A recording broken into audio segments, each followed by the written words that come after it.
बिस्मिल्लाहिर्रहमानिर्रहीम। अस्सलाम वालेकुम डियर स्टूडेंट्स। हमारा आज का टॉपिक है effect of structure of surfactant and structure of solubilizates on degree of solubilization. Main topic है डिग्री ऑफ सॉल्युबलाइजेशन, और डिग्री ऑफ सॉल्युबलाइजेशन पर हम सरफेक्टेंट और सॉल्युबलाइजेट की स्ट्रक्चर का इफ़ेक्ट देखेंगे। तो लेट स्टार्ट। सबसे पहले हम डिस्कस करते हैं effect of structure of surfactant on degree of solubilization, और इसमें केस 1, चूँकि सॉल्युबलाइजेट पोलर भी हो सकते हैं, नॉन पोलर भी हो सकते हैं, तो हमने पोलर और नॉन पोलर दोनों तरह के सॉल्युबलाइजेट की डिग्री ऑफ सॉल्युबलाइजेशन को डिस्कस करना है। तो case 1 for hydrocarbons and long chain polar compound. Hydrocarbon non polar होते हैं, ये माइसल की कोर में सॉल्युबलाइज होते हैं, और लॉन्ग चेन पोलर कंपाउंड में चूँकि हाइड्रोकार्बन चेन लेंथी होती है, तो ये भी माइसल की कोर के करीब करीब यानी कि डीप पैलिसेड लेयर में सॉल्युबलाइज होते हैं। तो these types of solubilizates are solubilized in inner core और इन डीप पैलिसेड लेयर, क्योंकि जूं जूं कंपाउंड की पोलैरिटी कम होती जाएगी उसके माइसल की कोर के में जाने के चांसेस बढ़ते जाएंगे। क्योंकि माइसल का कोर नॉन पोलर होता है, तो कंपाउंड सॉल्युबलाइजेट अगर नॉन पोलर होगा तो ये माइसल की कोर में जाएगा, और अगर कंपाउंड पोलर होगा तो माइसल की सरफेस चूँकि पोलर होती है तो फिर पोलर सॉल्युबलाइजेट सरफेस के करीब रहेगा। ये लाइक डिज़ोल्व लाइक वाली सिचुएशन है कि पोलर कंपाउंड पोलर इन्वायरमेंट में रहना पसंद करेंगे, non polar compound non polar environment में रहना पसंद करेंगे। तो case 1 is for hydrocarbons and for long chain polar compounds that are to be solubilized in inner core और इन डीप पैलिसेड लेयर। तो degree of solubilization for these compounds directly depend on size of micelle, यानी ये size of micelle के directly proportional होगी degree of solubilization इन compound के लिए। Non polar और लेस पोलर कंपाउंड के लिए degree of solubilization will be directly proportional to size of micelle.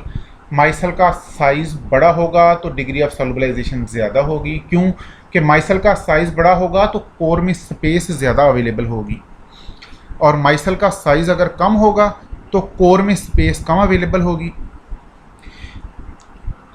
और अब देखें कि साइज़ ऑफ माइसल किन फैक्टर पे डिपेंड करता है। माइसल का साइज़ डिपेंड करता है हाइड्रोफोबिक पार्ट की लेंथ पे और एग्रीगेशन नंबर पे। सरफेक्टेंट के मॉलिक्यूल में हाइड्रोफोबिक पार्ट की लेंथ जितनी ज़्यादा होगी उतना ही माइसल का साइज़ ज़्यादा होगा। ये हमने प्रीवियस लेक्चर में पढ़ा था कि माइसल का रेडियस डिपेंड करता है हाइड्रोफोबिक पार्ट की इफ़ेक्टिव लेंथ पे। तो हाइड्रोफोबिक पार्ट की लेंथ इंक्रीज़ होती जाएगी, माइसल का साइज़ बढ़ता जाएगा, कोर में स्पेस ज़्यादा अवेलेबल होगी, और नॉन पोलर कंपाउंड की degree of non polar compound के लिए डिग्री ऑफ सॉल्युबलाइजेशन इंक्रीज़ हो जाएगी, यानी नॉन पोलर कंपाउंड के सॉल्युबलाइज होने के चांसेस ज़्यादा होंगे। दूसरी बात एग्रीगेशन नंबर। एग्रीगेशन नंबर भी एक्चुअली हाइड्रोफोबिक पार्ट की लेंथ पर ही डिपेंड करता है, इसको हम डिटेल से डिस्कस कर चुके हैं। तो जितना हाइड्रोफोबिक पार्ट की लेंथ सरफेक्टेंट के मॉलिक्यूल में ज़्यादा होगी उतना ही एग्रीगेशन नंबर ज़्यादा होगा, और एग्रीगेशन नंबर ज़्यादा होगा तो माइसल का साइज़ ज़्यादा बड़ा होगा और उसके कोर में ज़्यादा स्पेस अवेलेबल होगी, लिहाजा डिग्री ऑफ सॉल्युबलाइजेशन बढ़ जाएगी। amount of hydrocarbon and amount of long chain polar compound in core of micelle will increase। तो इस पूरी डिस्कशन की समरी ये है कि degree of solubilization directly depends on length of hydrophobic part of surfactant and aggregation number. ये देखें, ये माइसल है, ये इसका hydrophilic part at the surface, और ये हाइड्रोफोबिक पार्ट, और ये इसका कोर है। चूँकि हाइड्रोफोबिक पार्ट बाहर की तरफ है तो और ये सरफेक्टेंट हमने वाटर में डिज़ोल्व किया है, तो interface will be surrounded by water molecules. ये हाइड्रोफिलिक हेड ग्रुप्स हैं जिन्होंने वाटर के मालिक्यूल को फेस किया है। और हाइड्रोफोबिक पार्ट चूँकि वाटर के साथ कंपेटिबल नहीं थे, they are pointed inward, they are away from water molecule. तो हाइड्रोफोबिक सॉल्युबलाइजेट भी वाटर के साथ कंपेटिबल नहीं होगा, तो वो इस नॉन पोलर इन्वायरमेंट में आएगा। यहाँ पर ऑलमोस्ट ये इनर कोर है।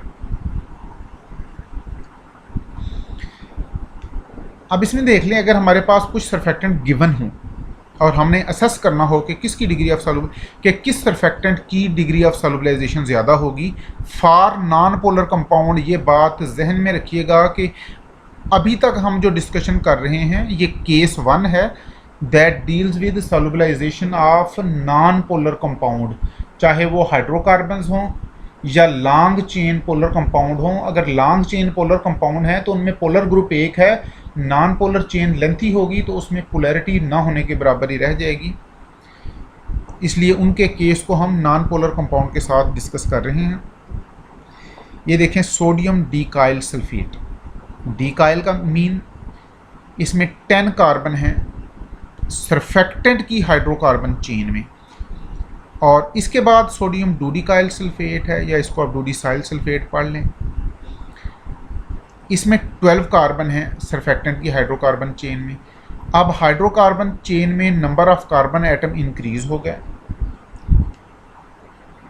लिहाजा सॉल्युबलाइजेशन कैपेसिटी इंक्रीज हो गई। यानी सोडियम डीसाइल सल्फेट की सॉल्युबलाइजेशन कैपेसिटी कम है than solubilizing power of sodium dodecyl sulphate, than solubilizing power of sodium tetradecyl sulphate. Tetradecyl में अगेन अब यहाँ पर 14 कार्बन एटम हो गए। डीसाइल में 10 कार्बन एटम थे सरफेक्टेंट की हाइड्रोकार्बन चेन में, और डूडिसाइल में 12 हो गए। हाइड्रोकार्बन चेन लेंथी हो गई, एग्रीगेशन नंबर भी इंक्रीज़ हो गया, माइसल का साइज़ भी इंक्रीज़ हो गया, इसलिए इसके माइसल में हाइड्रोकार्बन को और लॉन्ग चेन पोलर कंपाउंड को सॉल्युबलाइज करने की एबिलिटी इंक्रीज़ हो गई। जब हम सोडियम डूडिसाइल के बाद सोडियम टेट्राडीसाइल ट्राई करेंगे तो अब यहाँ पर सरफेक्टेंट की हाइड्रोकार्बन चेन में 14 कार्बन एटम हैं, तो हाइड्रोकार्बन चेन की लेंथ इंक्रीज़ हो गई, लिहाजा एग्रीगेशन नंबर भी इंक्रीज़ हो गया, माइसल का साइज़ भी इंक्रीज़ हो गया, और माइसल की कोर में हाइड्रोकार्बन को और लॉन्ग चेन पोलर कंपाउंड को सॉल्युबलाइज करने की कैपेसिटी इंक्रीज़ हो गई। माइसल एक्सपैंड हो जाएंगे, कोर में ज़्यादा स्पेस अवेलेबल होगी। और अगर हम सोडियम हेक्साडिकाइल सल्फेट पे आ जाएं, हेक्साडिसाइल सल्फेट में, यहाँ पर इस सरफेक्टेंट की हाइड्रोकार्बन चेन में 16 कार्बन एटम है। Hexadecyl mean alkyl group having 16 carbon atom. ये मिथाइल, इथाइल, प्रोपाइल, ब्यूटाइल से चलते चलते जब हम 16 कार्बन पे पहुंचेंगे तो उस अल्काइल ग्रुप को कहेंगे हेक्साडिसाइल। इस सरफेक्टेंट का माइसलर साइज इन पहले तीनों से बड़ा है, लिहाजा एग्रीगेशन नंबर भी ज़्यादा है, माइसल के कोर में स्पेस भी ज़्यादा अवेलेबल है, और इस सरफेक्टेंट की solubilizing power for non polar compound will be the greatest among all these.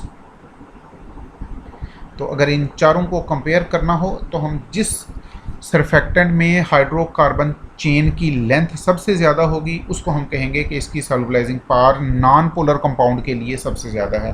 Polar compound की, पोलर सॉल्युबलाइजेट की बात हम बाद में करेंगे। अब कुछ एग्जांपल, ये एग्जांपल थी एनायनिक सरफेक्टेंट के लिए। Now some examples for cationic surfactants. Tetradecyl trimethyl ammonium bromide. इस कैटायनिक सरफेक्टेंट की हाइड्रोकार्बन चेन में 14 कार्बन है, और इसके बाद है हेक्साडीसाइल ट्राईमिथाइल अमोनियम ब्रोमाइड। इस सरफेक्टेंट की हाइड्रोकार्बन चेन में 16 कार्बन है, लिहाजा इसकी सॉल्युबलाइजिंग पावर ज़्यादा है for non polar compound than this surfactant. और ऑक्टाडीसाइल में हाइड्रोकार्बन चेन 18 कार्बन एटम की है, लिहाजा माइसल का साइज़ और इंक्रीज़ हो गया, एग्रीगेशन नंबर भी इंक्रीज़ हो गया, और माइसल की कोर में स्पेस भी अब पहले से ज़्यादा अवेलेबल है। तो नॉन पोलर सॉल्युबलाइजेट के लिए, यानी कि हाइड्रोकार्बन्स और लॉन्ग चेन पोलर कंपाउंड्स के लिए सॉल्युबलाइजिंग पावर इस डायरेक्शन में इंक्रीज़ होगी, from this surfactant to this and this. तो this is increasing order of degree of solubilization for non-polar solubilizates। अब हमने कहा एग्रीगेशन नंबर इंक्रीज होने से और माइसल का साइज इंक्रीज होने से सॉल्युबलाइजिंग पावर इंक्रीज होती है। अलबत्ता सीएमसी डिक्रीज होने से सॉल्युबलाइजिंग पावर इंक्रीज होती है, क्योंकि सीएमसी जितनी कम होगी उतना ही एग्रीगेशन नंबर ज़्यादा होगा। माइसल के हाइड्रोफोबिक पार्ट की लेंथ जितनी ज़्यादा है उतना ही माइसल की सीएमसी, उतना ही सरफेक्टेंट की सीएमसी कम है।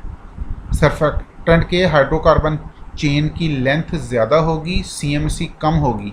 सीएमसी कम होगी तो एग्रीगेशन नंबर ज़्यादा होगा, माइसल जल्दी बनना शुरू हो जाएंगे और मोस्ट प्रोबेबली माइसल का साइज़ भी ज़्यादा होगा, देयरफॉर डिग्री ऑफ सॉल्युबलाइजेशन भी ज़्यादा होगी। Now come to this diagram. ये देखेंगे, ये डिफरेंट माइसल्स हैं। अब देखें, ये कोर है नॉर्मल माइसल के लिए और ये कोर है इनवर्स माइसल के लिए, या जिसको हम रिवर्स माइसल भी कहते हैं। तो नॉन पोलर कंपाउंड ने यहाँ पे सॉल्युबलाइज होना है। जितना माइसल का साइज बड़ा होगा यहाँ पे स्पेस ज़्यादा अवेलेबल होगी।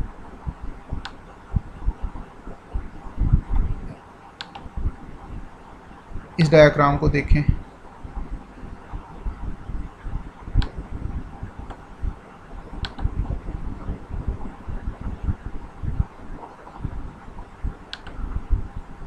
इस डायग्राम में ये देखें, ये नॉन पोलर सॉल्युबलाइजेट हैं जो माइसल की कोर में चले गए। तो कोर में जितना माइसल जितना बड़ा होगा उतना ही कोर में स्पेस ज़्यादा अवेलेबल होगी, तो degree of solubilization non polar compound की इंक्रीज होगी। ये भी देखें, micelle in 3 dimension, this is again micelle.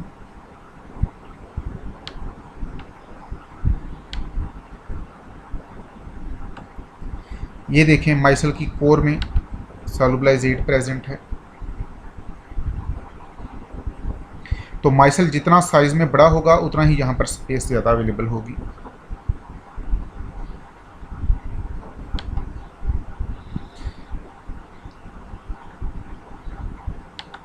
Again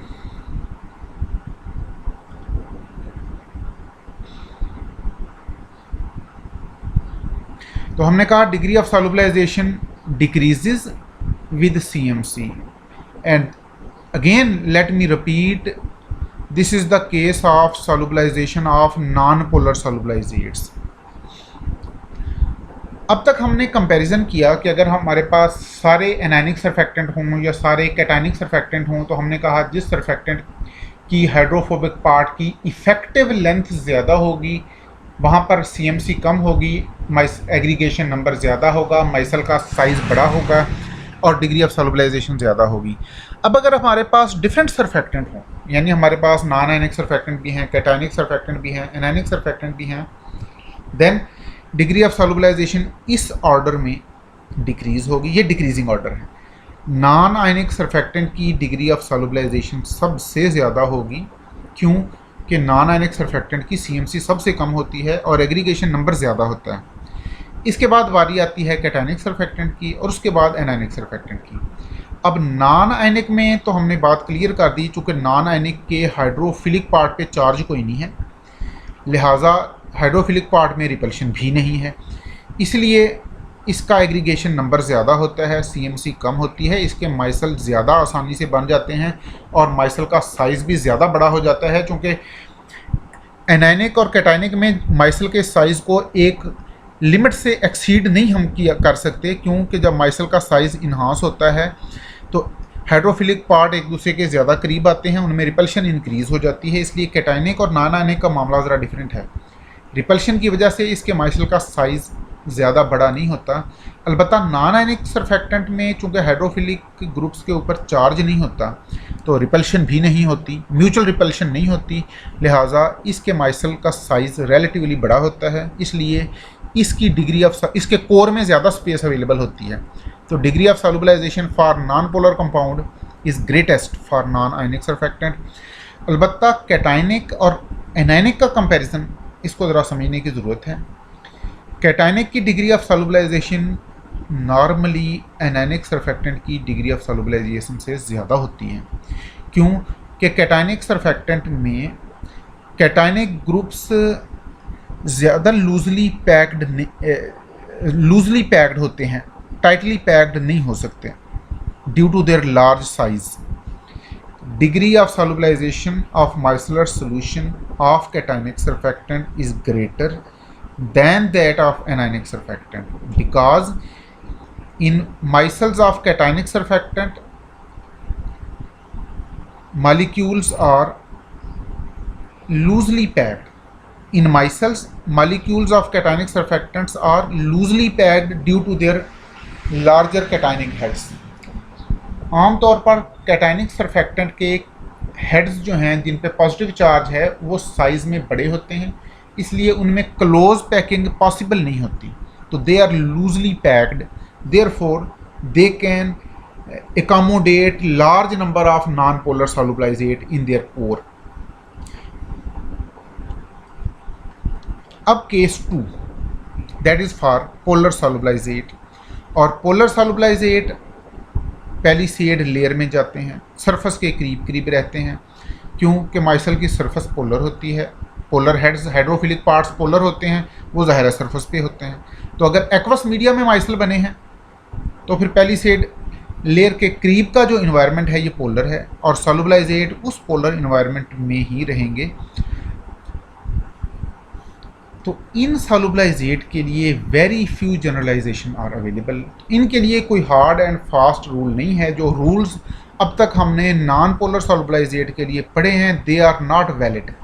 तो above given rules are not valid. जो हमने नॉन पोलर सॉल्युबलाइजेट के लिए पढ़ लिया वो रूल अब पोलर सॉल्युबलाइजेट के लिए एप्लीकेबल नहीं होंगे, क्यों कि पोलर सॉल्युबलाइजेट ने जाना है माइसल की पैलिसेड लेयर में, और पैलिसेड लेयर में वैसे तो स्पेस ज़्यादा अवेलेबल होती है, लेकिन ज़रूरी नहीं कि अगर माइसल का साइज़ बढ़ जाए तो पैलिसेड लेयर में स्पेस भी ज़्यादा इंक्रीज़ हो जाए। माइसल का साइज़ बढ़ने से कोर में तो स्पेस इंक्रीज़ होती है, लेकिन पैलिसेड लेयर में कभी इंक्रीज़ होती है कभी डिक्रीज़ होती है डिपेंडिंग अपॉन सिचुएशन। इसलिए माइसल का एग्रीगेशन नंबर इंक्रीज़ होने से, माइसल का साइज़ इंक्रीज़ होने से पैलिसेड लेयर में स्पेस कभी इंक्रीज़ होगी कभी डिक्रीज़ होगी, तो डिग्री ऑफ सॉल्युबलाइजेशन भी इन सम केसेस इंक्रीज़ होगी and some other cases decrease होगी।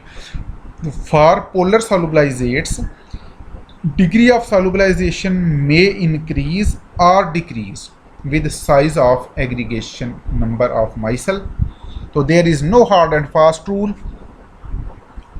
अब उसकी वजह क्या है कि at higher aggregation number larger number of surfactant molecules come into micelle and space between them may increase or decrease.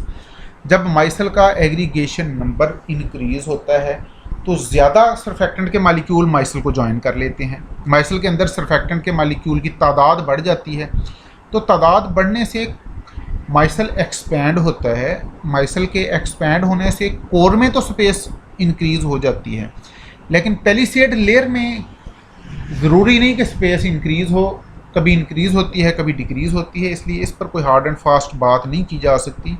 तो डिग्री ऑफ सॉल्युबलाइजेशन में इंक्रीज़ और डिक्रीज़ अब डिपेंड करता है कि अवेलेबल स्पेस पैलिसेड लेयर में इंक्रीज़ हुई या डिक्रीज़ हुई। तो degree of solubilization directly depends on, ये बात हो रही है पोलर सॉल्युबलाइजेट की। For polar solubilizates degree of solubilization directly depends on space available in palisade layer. तो ये पैलिसेड लेयर है, जो ये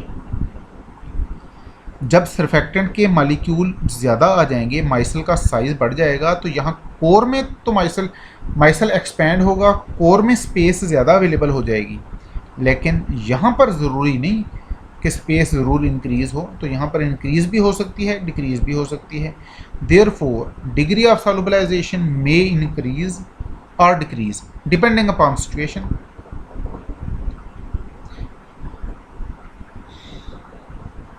तो अब तक हमने पढ़ा सरफेक्टेंट की स्ट्रक्चर का effect on degree of solubilization.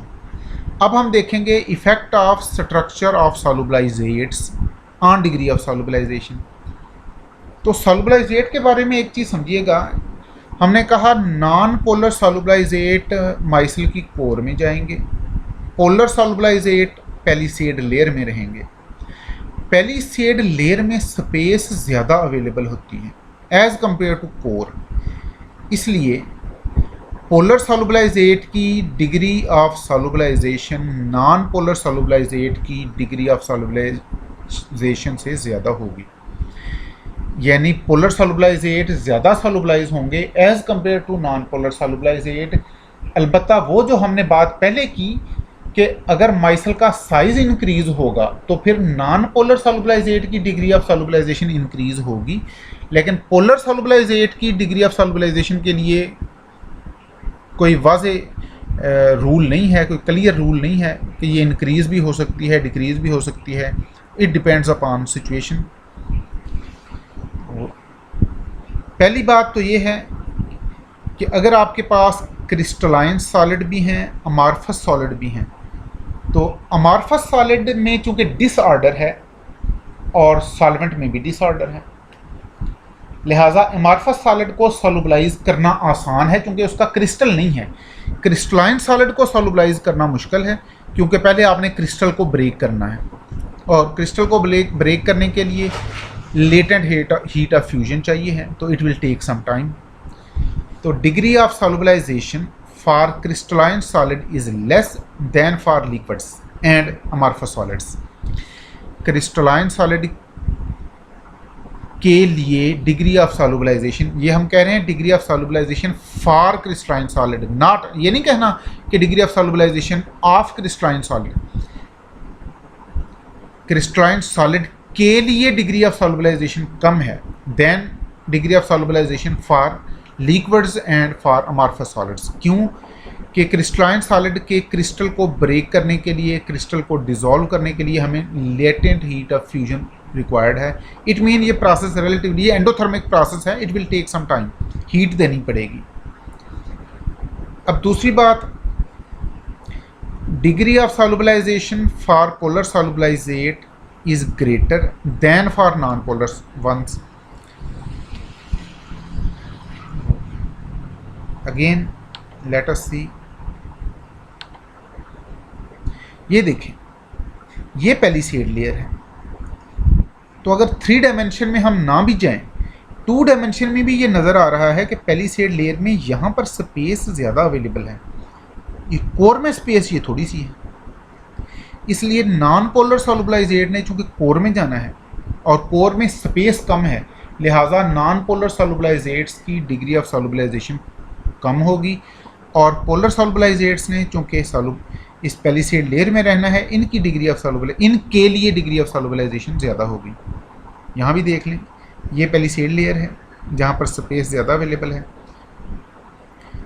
और कोर में स्पेस रिलेटिवली कम है। क्योंकि पैलिसेड लेयर देखें, इन 2 सरफेक्टेंट के मालिक्यूल के दरमियान, इन 2 मालिक्यूल के दरमियान, इन 2 मालिक्यूल के दरमियान, यहाँ इसको अगर आप 3 डायमेंशन में देखें तो ये अच्छी खासी स्पेस है, जबकि कोर में स्पेस काफ़ी कम है। तो 3 डायमेंशन में इसको आप यूँ भी देख सकते हैं, कोर ये है और पैलिसेड लेयर ये है, ये बाहर की तरफ सरफेस के करीब करीब, तो यहाँ पर ओवरऑल स्पेस ज़्यादा अवेलेबल है। तो जो सॉल्युबलाइजेट पैलिसेड लेयर में रहेंगे उनकी डिग्री ऑफ सॉल्युबलाइजेशन, उनके सॉल्युबलाइज होने की डिग्री ज़्यादा होगी, और जो कोर में जाएंगे उनके सॉल्युबलाइज होने की डिग्री कम होगी। यहाँ भी देख लें, ये पैलिसेड लेयर में जहाँ पर स्पेस कम अवेलेबल है, जहाँ स्पेस ज़्यादा अवेलेबल है, और ये कोर में ग्रीज पार्टिकल गए, यहाँ स्पेस कम अवेलेबल है। तो सिमिलर केसेस। अब अगली बात, एक तो हमने कहा degree of solubilization for polar solubilizates is greater than for non polar ones. उसकी वजह क्या है कि नॉन पोलर molecules go to the core where less space is available, while polar ones are accommodated in palisade layer where more space is accessible.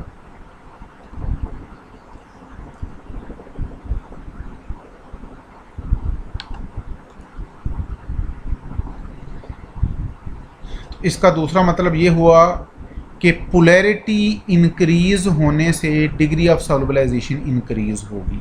Degree of solubilization increases with polarity. अगर आपको different compound दिए जाएं, कुछ polar हों, कुछ non polar हों, कुछ more polar हों, कुछ लेस पोलर हों, तो जिनकी पोलैरिटी ज़्यादा होगी उनके सॉल्युबलाइज होने की डिग्री ज़्यादा होगी, क्योंकि उन्होंने पैलिसेड लेयर में रहना है जहाँ स्पेस ज़्यादा अवेलेबल है। और जिनकी पोलैरिटी कम है या जो बिल्कुल ही नॉन पोलर हैं, वो चूँकि कोर में जाएंगे या कोर के करीब करीब रहेंगे, तो उनके सॉल्युबलाइज होने की डिग्री कम होगी। दूसरी बात, degree of solubilization increases with degree of unsaturation. अगर सॉल्युबलाइजेट में अनसैचुरेशन ज़्यादा है, अगर उसमें डबल बॉन्ड ज़्यादा है, तो डबल बॉन्ड में या ट्रिपल बॉन्ड में एस करैक्टर ज़्यादा होता है, क्योंकि सिंगल बॉन्ड में जो सैचुरेटेड हाइड्रोकार्बन है उनमें sp3 हाइब्रिडाइजेशन है, और उनके हाइड्रोफोबिक पार्ट में उनके अल्काइल चेन में sp3 हाइब्रिडाइजेशन है, और sp3 हाइब्रिड ऑर्बिटल्स में s करैक्टर 25% है। जब आप अनसैचुरेशन पे आएंगे, अगर डबल बॉन्ड आना शुरू हो जाएं, तो फिर sp2 हाइब्रिडाइजेशन होगी। sp2 हाइब्रिड ऑर्बिटल्स में s करैक्टर 33.33% है, और ट्रिपल बॉन्ड में s करैक्टर 50% है। s करैक्टर इंक्रीज होता जाएगा, पोलैरिटी इंक्रीज होती जाएगी। तो unsaturation enhances S character and polarity of molecule. Unsaturation increase होने से एस करैक्टर इंक्रीज होगा और कंपाउंड की सॉल्युबलाइजेट की पोलैरिटी इंक्रीज होगी, इसलिए अल्टीमेटली डिग्री ऑफ सॉल्युबलाइजेशन भी इंक्रीज होगी। अलबत्ता degree of solubilization decreases with molecular size. देखें, माइसिल के अंदर स्पेस तो उतनी रहनी है, अगर सॉल्युबलाइजेट का साइज़ बड़ा होगा तो नंबर ऑफ सॉल्युबलाइजेट मॉलिक्यूल पर माइसिल कम हो जाएंगे। माइसिल का अगर सॉल्युबलाइजेट के मॉलिक्यूल का साइज़ बड़ा होगा तो कम मॉलिक्यूल माइसिल में अकोमोडेट हो सकेंगे। अगर सॉल्युबलाइजेट के मॉलिक्यूल का साइज़ छोटा है तो फिर माइसिल के अंदर ज़्यादा मॉलिक्यूल चले जाएंगे। तो नंबर ऑफ मॉलिक्यूल पर माइसिल डिक्रीज हो जाते हैं साइज इंक्रीज होने से। तो हम कहेंगे कि डिग्री ऑफ सॉल्युबलाइजेशन इन्वर्सली प्रोपोर्शनल है मोलेकुलर साइज ऑफ सॉल्युबलाइजेट के। अलबत्ता सॉल्युबलाइजेट का मोलेकुलर साइज ब्रांचिंग पे डिपेंड नहीं करता। सॉल्युबलाइजेट के मॉलिक्यूल में ब्रांचिंग कम हो या ज़्यादा हो, इससे मॉलिक्यूल के साइज़ पे फ़र्क नहीं पड़ता, इफ़ेक्टिव लेंथ पे फ़र्क पड़ेगा, साइज़ पे फ़र्क नहीं पड़ेगा। लिहाजा डिग्री ऑफ सॉल्युबलाइजेशन पे भी ब्रांचिंग का इफ़ेक्ट नहीं होगा। तो degree of solubilization is independent of branching in molecules of solubilizates. इसका मतलब है स्ट्रक्चरल आइसोमर्स के लिए डिग्री ऑफ सॉल्युबलाइजेशन सेम ही रहेगी, चाहे हमारे पास 1 हेक्सानोल हो या इसका दूसरा आइसोमर है 2 इथाइल 1 ब्यूटानोल और इसका आइसोमर है 3 मिथाइल 3 पेंटानोल। ये तीनों स्ट्रक्चरल आइसोमर्स हैं। इनमें number of carbon atom same है, फंक्शनल ग्रुप सेम है, सिर्फ ब्रांचिंग का फ़र्क है, स्ट्रक्चर का डिफरेंस है। तो इनकी डिग्री ऑफ सॉल्युबलाइजेशन पे कोई ख़ास almost it will be same 19-20 के फ़र्क के साथ। यानी ये सारे चूँकि पोलर हैं तो ये पैलिसेड लेयर में रहेंगे, सरफेस के करीब करीब रहेंगे और इन सब की डिग्री ऑफ सॉल्युबलाइजेशन ऑलमोस्ट सेम होगी। सिमिलरली अगर आपके पास एन हेक्सेन हो और एन हेक्सेन का कोई और आइसोमर हो, लाइक 2 मिथाइल पेंटेन हो या 3 मिथाइल पेंटेन हो, तो ये स्ट्रक्चरल आइसोमर्स हैं, इन सब ने कोर में ही जाना है, तो इनकी डिग्री ऑफ सॉल्युबलाइजेशन पे इस ब्रांचिंग का कोई इफेक्ट नहीं होगा।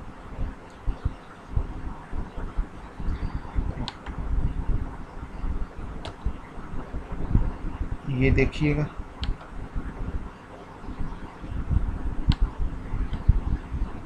तो जो पैलिसेड लेयर में रहने हैं उन पर ब्रांचेस ज़्यादा हों या कम हों, उन्होंने जाना पैलिसेड लेयर में ही है। अलबत्ता एक चीज़ और है कि अगर माइसल की शेप चेंज हो जाए तो सॉल्युबलाइजेशन का लोकस चेंज नहीं होगा, डिग्री ऑफ सॉल्युबलाइजेशन तो डेफिनेटली चेंज होगी क्योंकि साइज़ इंक्रीज़ होगा। फॉर एग्ज़ाम्पल ये देखेंगे, ये स्फेरिकल माइसल है 3 डायमेंशन में और ये सिलेंड्रिकल माइसल है। तो सिलेंड्रिकल माइसल का साइज़ ज़ाहिर है स्फेरिकल माइसल से बहुत बड़ा है, तो इसमें इसकी डिग्री ऑफ सॉल्युबलाइजेशन ज़्यादा होगी, लेकिन सॉल्युबलाइजेट का लोकस चेंज नहीं होगा, यानी नॉन पोलर सॉल्युबलाइजेट अब भी कोर में ही जाएंगे और पोलर सॉल्युबलाइजेट अब भी पैलिसेड लेयर में ही रहेंगे। लेकिन अब चूँकि माइसल साइज़ में बड़ा है, ये सिलेंड्रिकल माइसल है, इसलिए डिग्री ऑफ सॉल्युबलाइजेशन डेफिनेटली इसकी कई गुना ज़्यादा होगी as compare to spherical micelle. तो ये देखिएगा, ये सॉल्युबलाइजेशन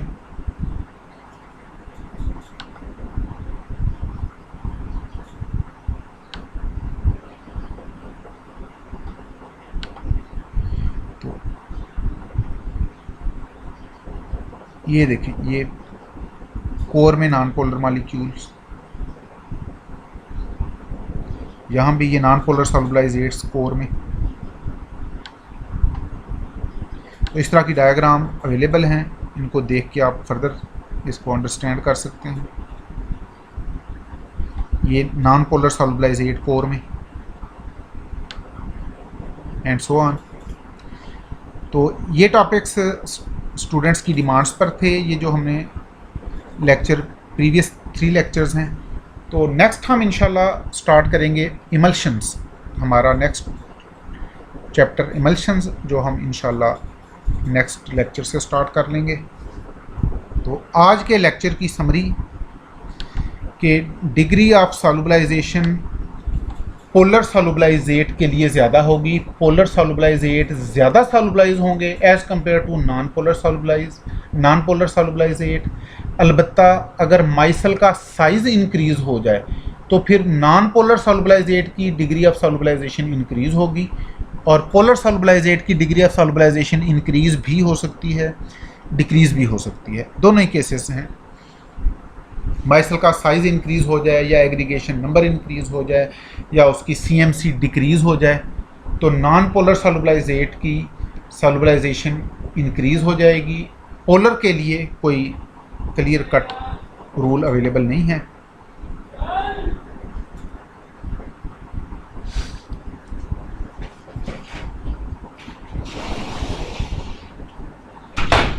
तो थैंक यू वेरी मच प्यारे बच्चों, इंशाल्लाह हम नेक्स्ट हाज़िर होंगे नेक्स्ट लेक्चर के साथ। तो तब तक के लिए इजाज़त, थैंक यू वेरी मच, अल्लाह हाफिज़।